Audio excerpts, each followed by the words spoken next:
Chapter 1। हम में से ज़्यादातर लोग एक फादर के अंडर बड़े होते हैं और उनसे सीखते हैं, लेकिन रिच डैड पुअर डैड के ऑथर रॉबर्ट कियोसाकी की लाइफ हमसे थोड़ी डिफरेंट है। वो अपने दो फादर्स के अंडर बड़े हुए थे। एक थे उनके खुद के फादर, जिन्हें उस बुक में अपना पुअर डैड कहते हैं, और दूसरे उनके फ्रेंड माइक के फादर, जिनके साथ वो काफ़ी वक्त गुजारते थे। उन इस बुक में वो अपना रिच डैड कहते हैं। उनके पुअर डैड बहुत ज़्यादा पढ़े लिखे थे। उन्होंने पीएचडी किया था और फिर स्कॉलरशिप पे एडवांस स्टडीज़ भी की, जबकि उनके रिच डैड ने कभी 8वीं क्लास भी पास नहीं की थी। दोनों डैड्स अपने कैरियर में बहुत सक्सेसफुल थे, लेकिन उनके पुअर डैड के साथ हमेशा पैसों को लेकर प्रॉब्लम रहता था, जबकि उनके रिच डैड शहर के सबसे अमीर आदमियों में से थे। पुअर डैड ने मरने से पहले अपनी फैमिली के लिए बिल्स छोड़े, जबकि रिच डैड ने अपनी फैमिली के लिए मिलियंस ऑफ डॉलर्स छोड़े। दोनों डैड्स की सोच बहुत ही अलग थी। जैसे पुअर डैड कहते थे कि पैसों से प्यार ही सारी बुरे कामों की जड़ है, जबकि रिच डैड कहते थे कि पैसे ना होना सारे बुरे कामों की जड़ है। पुअर डैड कहते थे कि पढ़ाई करो, डिग्री लो और एक अच्छी जॉब ढूंढो, जबकि रिच डैड कहते थे कि पढ़ाई करो ताकि तुम आगे जाके एक अच्छी कंपनी बाय कर सको। पुअर डैड जॉब्स करने पर फोकस करते थे, जबकि रिच डैड सोचते थे कि वो कैसे दूसरों को जॉब्स दे सकते हैं। उनके पुअर डैड हमेशा कहते थे कि मैं कभी अमीर नहीं बन सकता, जबकि उनके रिच डैड हमेशा अपने आप को रिच बुलाते थे। इवन जब उनकी फाइनेंशियल कंडीशन बिल्कुल खराब ही क्यों ना हो, तब भी वो अपने आप को रिच ही बुलाते थे। कभी ये नहीं सोचते थे कि वो पुअर हैं या किसी से कम हैं। इसका रीज़न ये है कि हम जैसा सोचते हैं हमारी ज़िंदगी में वैसा ही होता है। दोनों डैड्स एजुकेशन को भी बहुत मानते थे, लेकिन अलग अलग चीज़ें पढ़ते थे। एक डैड अच्छी जॉब्स के लिए पढ़ते थे और दूसरे डैड अमीर बनने के लिए पढ़ते थे। पुअर डैड कहते थे कि मैं ये अफोर्ड नहीं कर सकता, मैं वो अफोर्ड नहीं कर सकता, जबकि रिच डैड को जब कुछ चाहिए होता था तो वो सोचते थे कि मैं ये कैसे अफोर्ड कर सकता हूँ। रिच डैड का मानना है कि अमीर बनने के लिए आपका दिमाग तेज होना चाहिए, और तेज दिमाग के लिए आपको अपने दिमाग को चलाना होगा। आपका दिमाग जितना चलेगा वो उतना ही तेज होता जाएगा। जब आप खुद से किसी प्रॉब्लम का सोल्यूशन निकालते हो, कुछ आइडिया सोचते हो, तो इससे आपके ब्रेन मसल्स स्ट्रांग होते हैं। ये कह देना कि मैं अफोर्ड नहीं कर सकता, वो कहते थे कि ये कहने से आपका दिमाग बंद हो जाता है और कुछ सोचेगा नहीं। दिमाग को तेज करने के लिए उसे चलाया करो। आपका दिमाग जितना चलेगा, आप उतना ही अमीर बन सकोगे। रॉबर्ट उस टाइम पे बहुत ही छोटे थे और उन्हें समझ नहीं आ रहा था कि वो दोनों फादर्स में से किसकी सुने। प्रॉब्लम ये था कि रिच डैड उस वक्त रिच नहीं थे, बस उनकी सोच पुअर डैड से अलग थी। वो हर चीज़ पुअर डैड से डिफरेंटली करते थे, और इसी वजह से फिर वो आगे जाके इतना अमीर भी बने। हमारे जो स्कूल्स हैं वो हमें अच्छा डॉक्टर, लॉयर और बैंकर तो बनाते हैं, लेकिन स्कूल में ये नहीं सिखाया जाता कि अमीर कैसे बनते हैं। इसके बारे में बच्चों को घर में सिखाया जाता है। रिच लोग बचपन से ही अपने बच्चों को इस बारे में एजुकेशन देते हैं, जो कि ऑथर ने भी अपने रिच डैड से सीखी, और आज आप इस बुक समरी से सीखेंगे। ये भी याद रखना कि अगर पैसों से ज़्यादा कोई इंपॉर्टेंट चीज़ है तो वो है नॉलेज। अगर आपको ये पता होगा कि आप किस तरह पैसे बना सकते हो, तो ये चीज़ आपके बहुत काम आएगी। पैसा आने जाने वाली चीज़ है, लेकिन नॉलेज आपके पास हमेशा रहेगी। तो चलिए शुरू करते हैं। चैप्टर 2। रॉबर्ट को बचपन से ही अमीर बनने का बहुत शौक था। वो और उनके फ्रेंड माइक एक ही स्कूल में पढ़ते थे और काफ़ी टाइम एक साथ गुजारते थे। एक दिन ऑथर ने अपने पुअर डैड से पूछा, डैड आप अमीर क्यों नहीं हैं? तो उनके डैड ने उनसे कहा कि वो इसलिए अमीर नहीं हैं क्योंकि वो एक स्कूल टीचर हैं और उन्हें इसके बारे में ज़्यादा नॉलेज नहीं है। फिर पुअर डैड ने रॉबर्ट और माइक से कहा कि वो दोनों माइक के फादर के पास जाएं और उनसे पैसों के बारे में सीखें। माइक ने पूछा, मेरे फादर क्यों, वो तो रिच नहीं हैं? तो उसमें पुअर डैड ने कहा कि उनका और माइक के फादर का एक ही बैंकर है, और बैंकर माइक के फादर की बहुत तारीफ करता है। उनका मानना है कि माइक के फादर कुछ ही टाइम में बहुत पैसे वाले होंगे। रॉबर्ट और माइक ने डिसाइड किया कि वो माइक के फादर के पास जाएंगे और उनसे सीखेंगे कि अमीर कैसे बनते हैं। माइक के फादर, जिन्हें इस बुक में ऑथर रिच डैड कहते हैं, वो काफ़ी बिजी रहते थे। उनके कुछ वेयर हाउसेस थे, कुछ स्टोर्स थे, एक कंस्ट्रक्शन कंपनी थी और 3 रेस्टोरेंट्स थे। उन्हें इतना टाइम नहीं मिलता था, लेकिन फिर भी उन्होंने रॉबर्ट से मिलने के लिए एग्री कर लिया। जब रॉबर्ट माइक के घर गए तो उन दोनों को थोड़ा वेट करना पड़ा, और फिर जब फाइनली वो रिच डैड से मिले तो रिच डैड ने उन्हें एक ऑफर दी। ऑफर ये थी, रिच डैड ने कहा कि उन्हें क्लासरूम स्टाइल में नहीं सिखाएंगे।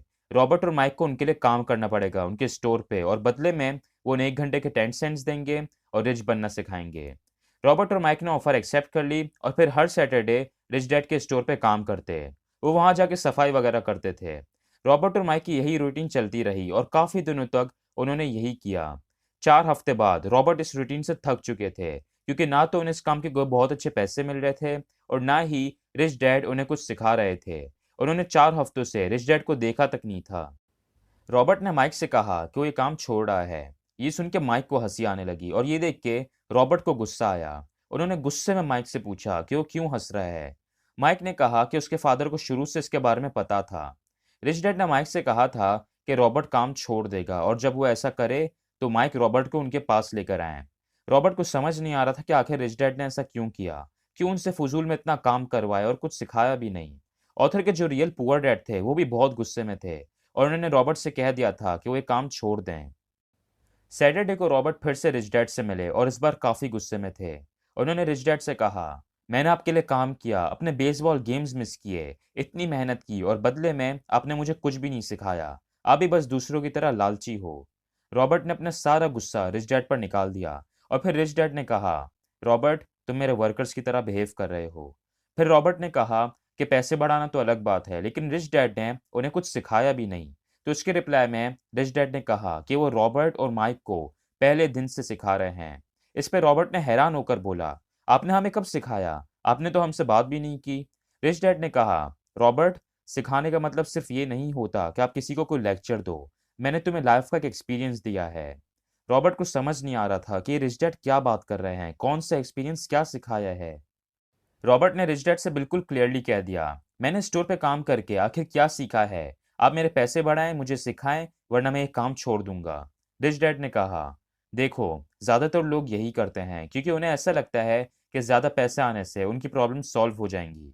आई एम श्योर थोड़ी कन्फ्यूजन आपको भी हो रही होगी कि आखिर क्यों रिच डैड ने रॉबर्ट से स्टोर पे काम करवाया, वो आखिर रॉबर्ट को क्या सिखाना चाह रहे थे।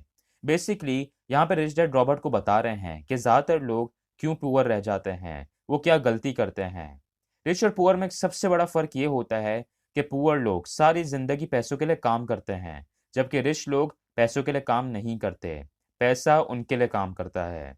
इसे और एक्सप्लेन करने के लिए मैं आपको आगे इसकी एग्जाम्पल भी दूंगा कि कैसे रॉबर्ट और माइक ने इस लेसन को अप्लाई किया। रिच डैड रॉबर्ट और माइक को बताना चाहते थे कि पुअर लोग पूरी लाइफ क्या करते हैं और इसीलिए उन्होंने उनसे स्टोर पे काम करवाया। पुअर लोग पूरी लाइफ किसी और के लिए काम करते हैं और फिर कहते हैं कि उन्हें ज़्यादा सैलरी चाहिए। उन्हें ऐसा लगता है कि ज़्यादा सैलरी से उनकी प्रॉब्लम सॉल्व हो जाएंगी, लेकिन ऐसा होता नहीं है और इसका रीज़न मैं आपको बताता हूँ। मान लो तीन भाई हैं जिनकी नई नई शादी हुई है और वो सारे एक ही एरिया में रहते हैं। अब देखा जाए तो उनके खर्चे एक जितने होने चाहिए क्योंकि सब एक ही एरिया में रहते हैं और तीनों पे सिर्फ अपनी वाइफ्स की रिस्पॉन्सिबिलिटी है। लेकिन क्या तीनों हर महीने एक जितने पैसे खर्च करते होंगे? बिल्कुल नहीं। तीनों में से जो भाई सबसे ज्यादा कमाता होगा, चांसेस हैं कि वो भाई सबसे ज्यादा खर्च भी करता होगा, और जो सबसे कम कमाता होगा वो सबसे कम खर्चा करता होगा। सबकी जरूरत एक जितनी है लेकिन फिर भी सब खर्चा अपनी इनकम के हिसाब से करते हैं। आप ही मुझे बताओ, अगर आपकी इनकम डबल कर दी जाए तो आप अपने खर्चे नहीं बढ़ाओगे? बिल्कुल बढ़ाओगे। आप ज़्यादा बड़े रेस्टोरेंट्स में जाओगे, छोटी मार्केट्स के बजाय बड़े मॉल्स में जाओगे। रिच डैड रॉबर्ट को वही समझाना चाह रहे थे कि ज़्यादातर लोग इस जाल में फंस जाते हैं। सबसे पहले तो रिच डैड ने रॉबर्ट से काम करवाया ताकि उसे पता चले कि पुअर लोग सारी जिंदगी क्या करते हैं। इसके बाद जब रॉबर्ट ने अपनी पे बढ़ाने की बात की तो रिच डैड ने उसे रैट रेस के बारे में बताया। ये वही जाल है जिसके बारे में अभी मैंने आपको बताया, मतलब अपनी सैलरी के साथ अपने एक्सपेंसेस का बढ़ना। अब आप सोच रहे होंगे कि भाई ये क्या कह रहा है। जाहिर सी बात है कि अगर सैलरी बढ़ेगी तो प्रॉब्लम्स कम होंगी, हम आराम से अपने खर्चे पूरे कर सकेंगे, टाइम पे बिजली का बिल जमा करवाएंगे, स्कूल फीस देंगे। देखो इस तरह शुरू में तो आपको ऐसा लगेगा कि सैलरी बढ़ने से आपकी प्रॉब्लम्स कम हो रही हैं, लेकिन कुछ ही टाइम में आप वही प्रॉब्लम्स फिर से फेस करोगे। मैं आपको एग्जाम्पल समझाता हूँ कि ये रैट रेस क्या है और क्यों आपकी सैलरी बढ़ने से आपकी प्रॉब्लम सॉल्व नहीं होंगी। मान लो एक फैमिली है जिसमें हस्बैंड वाइफ और दो बच्चे रहते हैं। अब हस्बैंड एक नॉर्मल सी जॉब करता है, बच्चे स्कूल जाते हैं, वाइफ घर के काम करती है। हस्बैंड का एक दिन प्रमोशन होता है और सैलरी बढ़ जाती है। इसी खुशी में वो अपनी बीवी को कोई ज्वेलरी ला कर देता है और बच्चों को प्ले स्टेशन ला कर देता है। अब प्ले स्टेशन से हर महीने का इलेक्ट्रिसिटी बिल बढ़ जाता है। इसके अलावा उसकी वाइफ डिमांड करती है कि वो घर में एसी भी लगवाएं, जिसमें हस्बैंड अपनी सारी सेविंग्स खर्च कर देता है और एसी लगवा के दे देता है। इससे फिर इलेक्ट्रिसिटी का बिल और बढ़ जाता है। एक बार फिर हस्बैंड वहीं आ गया जहां वो पहले था और मुश्किल से अपने खर्चे पूरे कर रहा है। कुछ सालों बाद उसने अपनी कंपनी में और सक्सेस अचीव किया और उसकी इनकम बहुत बढ़ गई। फिर बच्चों की स्कूल खत्म हुई और उनके कॉलेज एडमिशन का टाइम आ गया। अब उसने सोचा कि उसके बच्चे किसी अच्छे कॉलेज में पढ़ें और उसने महंगे कॉलेज में एडमिशन करवा दिया। बच्चों की पॉकेट मनी भी बढ़ानी पड़ी। हम में से ज़्यादातर लोगों की लाइफ ऐसी ही है। सैलरी के साथ हमारे एक्सपेंसेस भी बढ़ते रहते हैं। इसी को रैट रेस कहते हैं। सबसे पहले आप डर की वजह से काम करते हैं। आपको डर होता है कि अगर आप काम नहीं करेंगे, ऑफिस नहीं जाएंगे, तो आपके खर्चे नहीं चल पाएंगे। एक बार आपके हाथ में इनकम आती है, फिर आपको नई नई चीज़ें दिखती हैं, जैसे नए कपड़े, बाहर का खाना, मॉल में जाना। ये लाइफ इसी तरह चलती रहती है। अब ऐसा नहीं है कि सैलरी बढ़ने से आपको बिल्कुल फ़ायदा नहीं होगा, फ़ायदा होगा। लेकिन फ़ायदा उसी वक्त होगा जब आप उस एडिशनल इनकम को सेव करें और फिर उसे सही जगह यूज़ करें। अगर उस इनकम से आप अपने खर्चे ही बढ़ा लेंगे तो आप रैट रेस का हिस्सा हैं, और रैट रेस वाले लोग कभी अमीर नहीं बन सकते, हमेशा टेंशन में ज़िंदगी गुजारेंगे।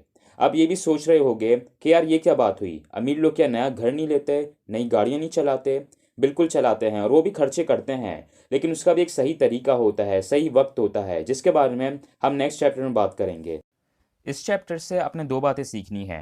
पहली, रैट रेस के इस जाल से बचना है। अगर आपकी सैलरी बढ़ रही है तो उससे अपने खर्चे ना बढ़ाओ, बल्कि उसे सेव करो। और फिर उस इनकम से क्या करना है वो मैं आपको नेक्स्ट चैप्टर में बताऊंगा। दूसरा लेसन, अमीर लोग पैसों के लिए काम नहीं करते, पैसा उनके लिए काम करता है। रॉबर्ट और माइक ने इस लेसन को कैसे अप्लाई किया, अब ये मैं आपको बताता हूँ। उस टाइम पे बच्चे कॉमिक बुक्स बहुत पढ़ते थे, और माइक और रॉबर्ट ने देखा कि बहुत से डिस्ट्रीब्यूटर्स जब कॉमिक बुक्स पुरानी हो जाती थी तो उन्हें फेंक देते थे। रॉबर्ट और माइक ने उन डिस्ट्रीब्यूटर्स से बात की कि वो कॉमिक बुक्स उन्हें दे दें। डिस्ट्रीब्यूटर्स ने उनसे कहा कि वो उसी शर्त पे उन्हें कॉमिक बुक्स देंगे अगर वो उन्हें रीसेल ना करें। माइक और रॉबर्ट ने उनकी शर्त मान ली, और माइक के घर में जो बेसमेंट था वहाँ पे एक लाइब्रेरी खोल ली।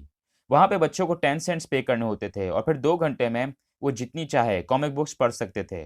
उन्होंने माइक की छोटी बहन को एज अ लाइब्रेरियन हायर किया और उसे वीकली $1 पे करते थे।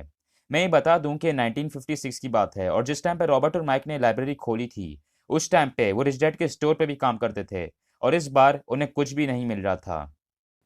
रिच डैड चाहते थे कि रॉबर्ट और माइक पैसों के लिए काम ना करें, वो कुछ ऐसा सोचें, कुछ ऐसा करें जिससे पैसा उनके लिए काम करे, और उन दोनों ने कर दिखाया। उन्हें लाइब्रेरी में काम नहीं करना पड़ता था, लेकिन फिर भी वो पैसे अर्न कर रहे थे।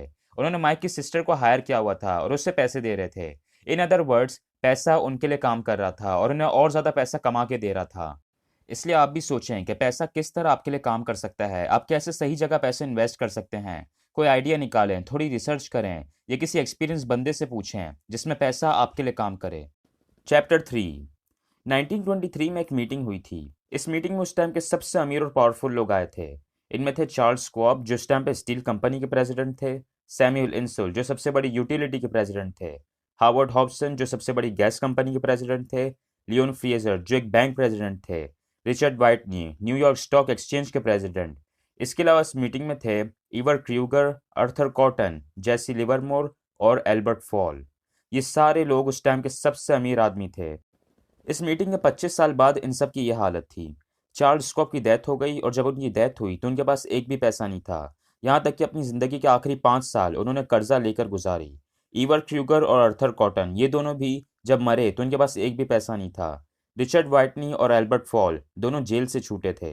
फ्रेजर और लिवरमोर दोनों ने सुसाइड कर ली। सवाल ये कि आखिर इनके साथ क्या हुआ था।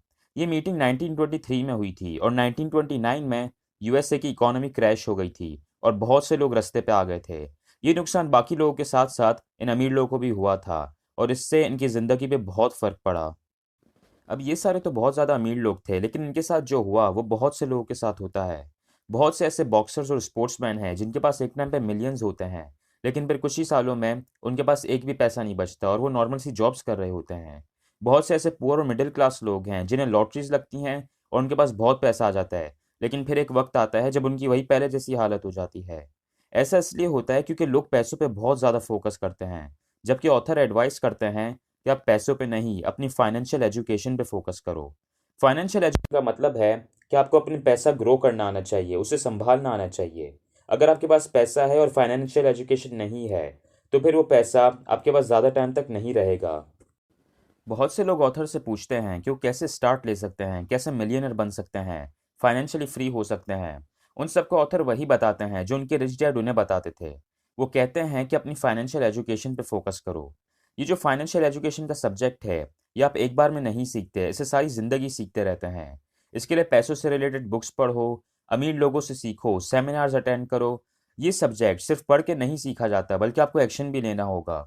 जब रॉबर्ट कियोसाकी और उनके फ्रेंड माइक छोटे थे, उसी वक्त से रिच डैड ने उन्हें फाइनेंशियल एजुकेशन देना शुरू कर दी थी।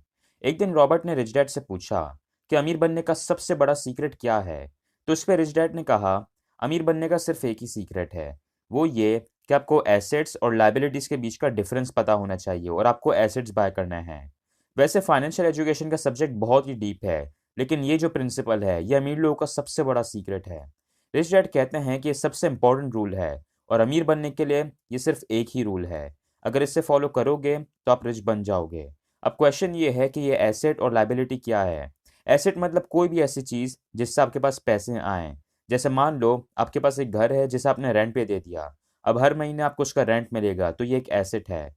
लाइबिलिटी मतलब वो चीज़ जो आपसे पैसे लेती है। जैसे आपने घर में एसी लगवाया जिससे हर महीने इलेक्ट्रिसिटी का बिल बढ़ जाएगा, तो ये एक लाइबिलिटी है। बहुत से लोगों को चीज़ों को कॉम्प्लिकेटेड करने में मज़ा आता है, लेकिन रिच डैड हमेशा चीज़ों को सिंपल रखते थे और सिंपल करके वो रॉबर्ट और माइक को सिखाते थे।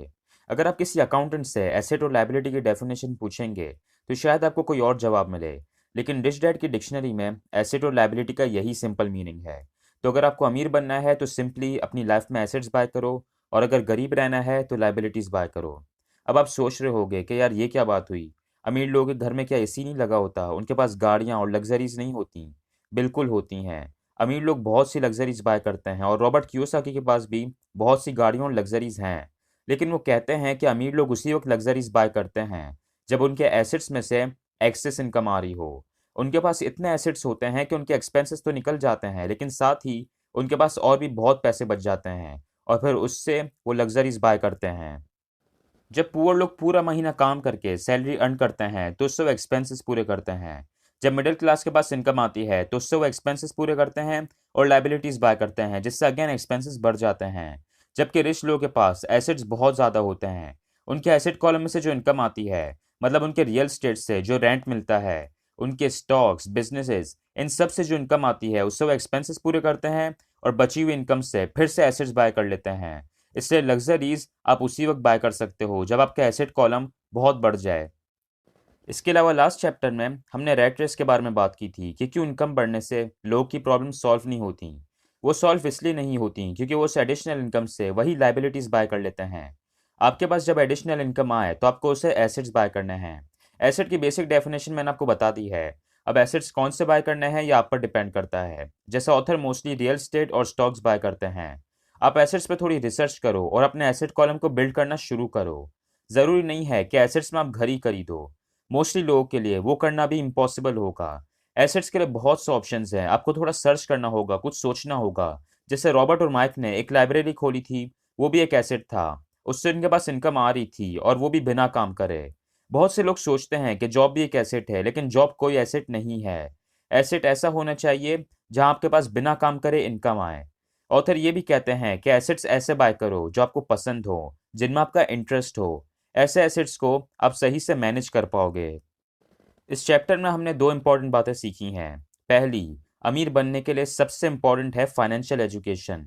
ये टॉपिक आपको स्कूल में नहीं सिखाते, आपको खुद से इसे सीखना होगा, और ये तो सिर्फ एक ही बुक है। ये सब्जेक्ट लोग अपनी पूरी ज़िंदगी सीखते हैं, इसलिए फाइनेंशियल एजुकेशन पे ध्यान दो।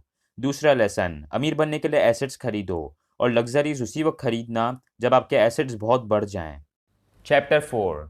मैकडोनल्ड्स तो आप सबने देखा होगा, हर कंट्री में उसकी ब्रांचेज हैं।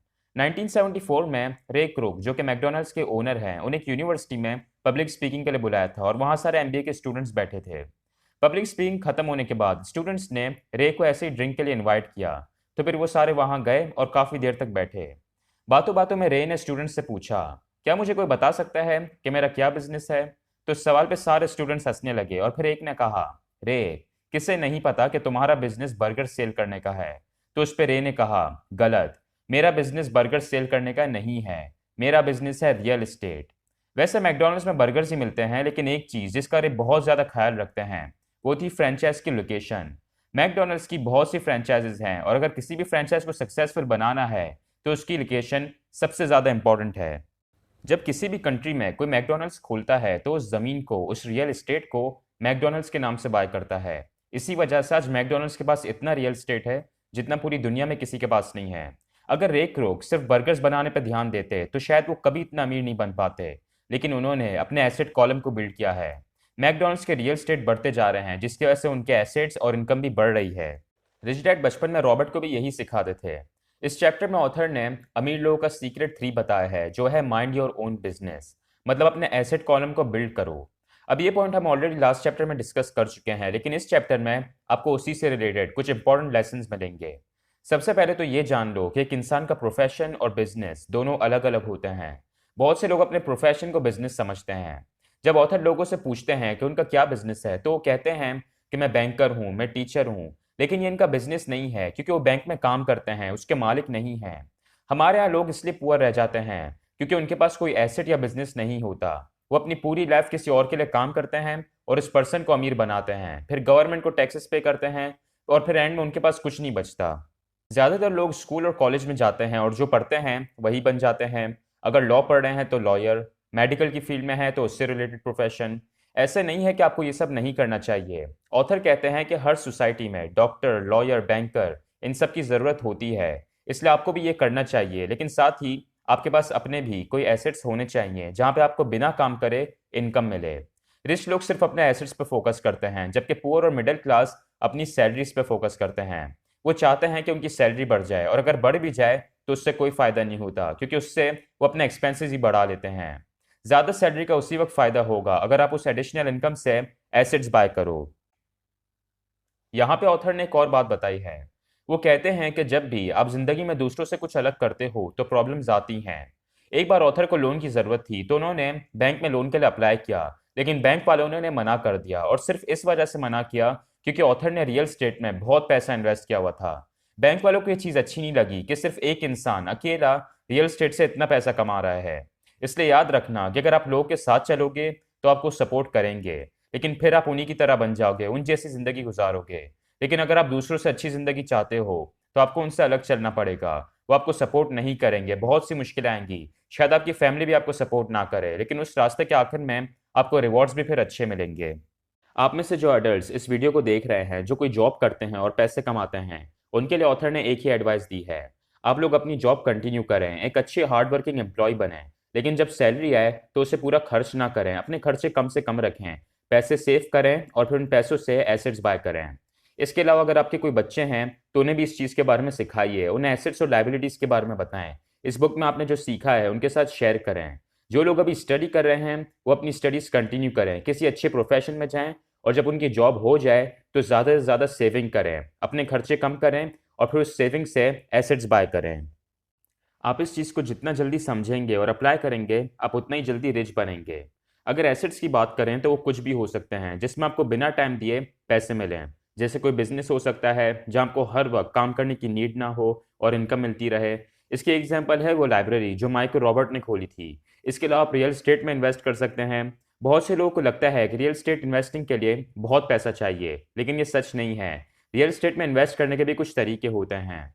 ये बुक रियल एस्टेट के बारे में नहीं है, लेकिन आपको रियल एस्टेट में बहुत सारी बुक्स मिल जाएंगी। रॉबर्ट कियोसाकी ने भी रियल एस्टेट पे बुक्स लिखी हैं, आप वो भी पढ़ सकते हैं। इसके अलावा आप स्टॉक्स में इन्वेस्ट कर सकते हैं, म्यूचुअल फंड्स में इन्वेस्ट कर सकते हैं, कोई भी एसेट बाय कर सकते हैं।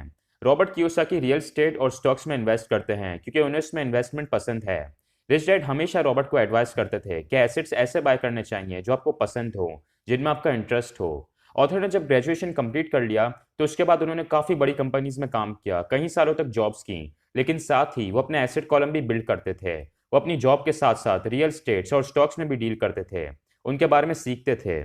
रिच और पुअर में एक बड़ा डिफरेंस ये है कि पुअर लग्जरीज पहले बाय करते हैं, जबकि रिच लग्जरीज एंड में बाय करते हैं। पुअर अपनी सैलरी से लग्जरीज बाय करते हैं, जबकि रिच अपने एसेट से आई हुई इनकम से लग्जरीज बाय करते हैं। वो अपने खून पसीने की कमाई से ये सब नहीं खरीदते, बल्कि अपने दिमाग चलाते हैं और उससे ये सब खरीदते हैं। रॉबर्ट कियोसाकी की जो वाइफ हैं वो भी रियल एस्टेट में इन्वेस्ट करती हैं। ऑथर अपनी बुक में बताते हैं कि उनकी वाइफ ने मर्सिडीज बाय करने के लिए 4 साल वेट किया और फिर वो कार खरीदी। उस कार के लिए जितने भी पैसे लगे सब एसेट्स में से आए, उसके लिए उन्होंने काम नहीं किया। इसलिए आप भी थोड़ा पेशेंस रखें और लग्जरीज अपने एसेट्स की इनकम से बाय करना।